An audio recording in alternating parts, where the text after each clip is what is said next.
তুই পড়ে রয়েছ কোন? আরে কহ কহ কাহি পরিষ্কার কলু? আরে কহ।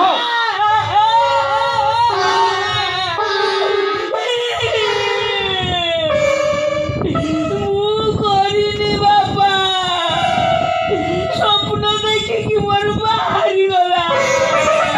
ସ୍ୱପ୍ନ ଦେଖିଲୁ? ଓ ବାପା, ମୁଁ ସ୍ୱପ୍ନରେ ଦେଖିଲି ମୁଁ ଯୋଉ ଆଡକୁ ମୁତିବାକୁ ଯାଉଛି ଲୋକମାନେ ମତେ ପିଟିବାକୁ ଉଡେଇଛନ୍ତି। କେତେବେଳେ ପାଲା ବାଲା ହେଇ ଖସି ଯାଉଛି ତ କେତେବେଳେ ଗାଁ ଡ୍ରାମାରେ ବୁଢାଇ ଲୁଚି ଯାଉଛି। ଶେଷରେ ଗୋଟେ ଫାଙ୍କା ଜାଗା ଦେଖି ଛାଡି ଦେଇଛି। ଉଦା ଲାଗିଲା, ନିଦ ଭାଙ୍ଗିଗଲା। ଦେଖିଲା ବେଳକୁ ତମ ପୂଜା ସଜନ ମୁଁ କରିଦେଇଛି।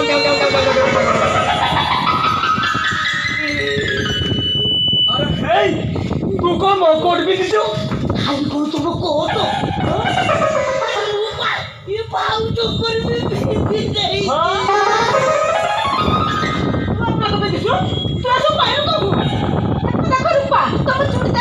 ଦେଇଛି।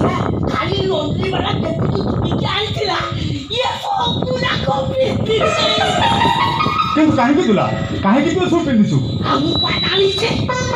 ସେମାନଙ୍କ ଡ୍ରେସ୍ ମୁଁ ପିନ୍ଧିଛି ମାନେ ପୂଜା ସଜ ନଷ୍ଟ କରିଛି ମାନେ ଏମାନେ ଗୋଟେ ଖେପି ଦେବେ।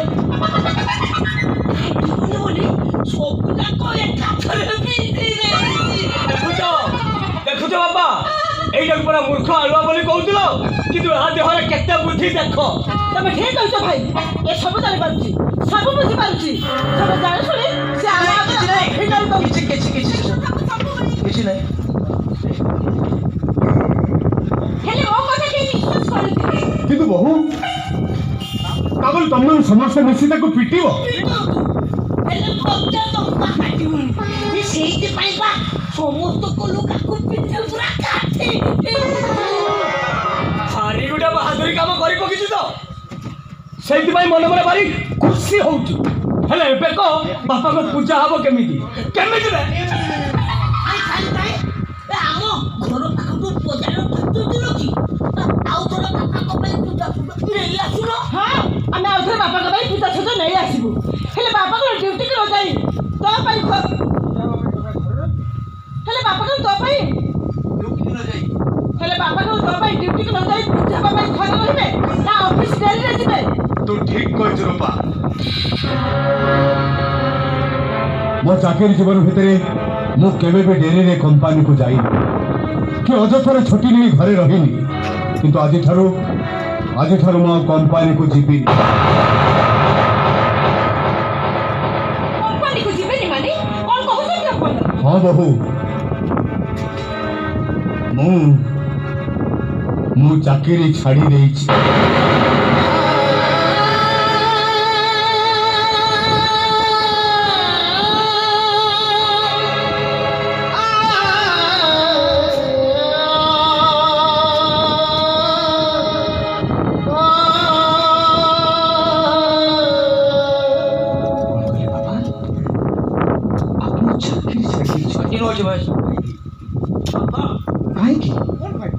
बापा आपन तो अनेक दिन चाकरी थिला।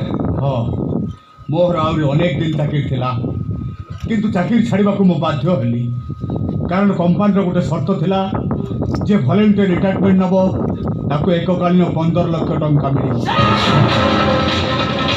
तमन जानितो तमर मान को मनिष करिया पई मो पाखापाखि 15 लाख टंका रो अधिक टंका ऋण कर देछि। तेणु भाविली जब रिटायरमेंट हो गले एककालीन 15 लाख टंका मिलुछि ताले लोक मान को ऋण भररू मते टिके मुक्ति मिली जीवो।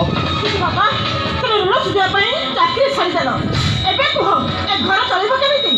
परिया बाला आरंभ करे खीर बाला पर्यंत समस्त तुमको टंका मागिबे तमे समय को कोन कहबो? तुम चाकरी रे तो पेंशन नहीं तो चाकरी चली गले कोन होला? भाई पूरा चाकरी करछि से पैसा दबनी की? सब बेले जाने का कहि जाउछु घर केमिति चलिबो से কথা केबे चिंता करछु। 2 वर्ष हम चाकरी कलानी से केबे घर चलिबा पे टंका देछि? अरे मो चाकरी थिला से टंका दोनो थिला एबे मो चाकरी नहीं से टंका तो बन ताऊ के देबो? नहीं बाबा से काहे की टंका देबे? जदि आपण चाकरी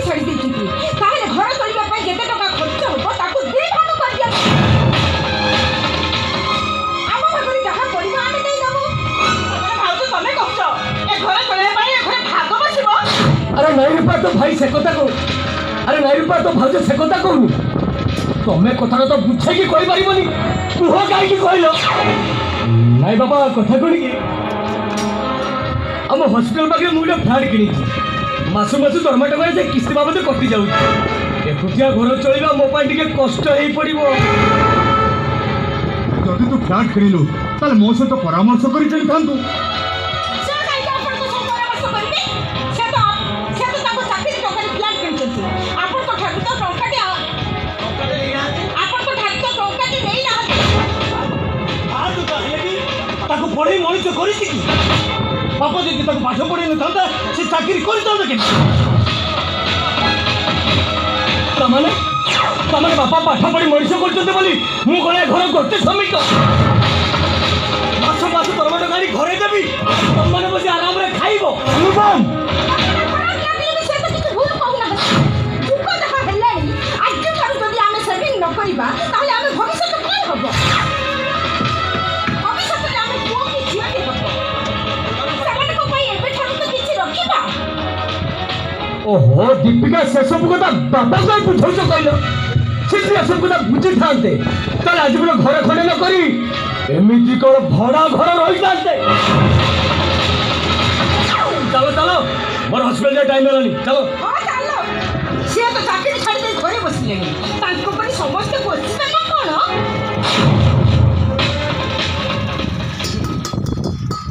ହଁ ବାପା ମୁଁ ଘରେ ରହିବିନି ବାହାରକୁ ଯିବି ହିସାବ କରି କହିଦେବ ମୋ ଭାଗରେ କେତେ ପଡ଼ୁଛି ମୁଁ ଦୀପିକା ପାଖରେ ଦେଇ ଯାଇଥିବି ତାଠୁ ଆପଣ ନେଇଯିବେ ଆସ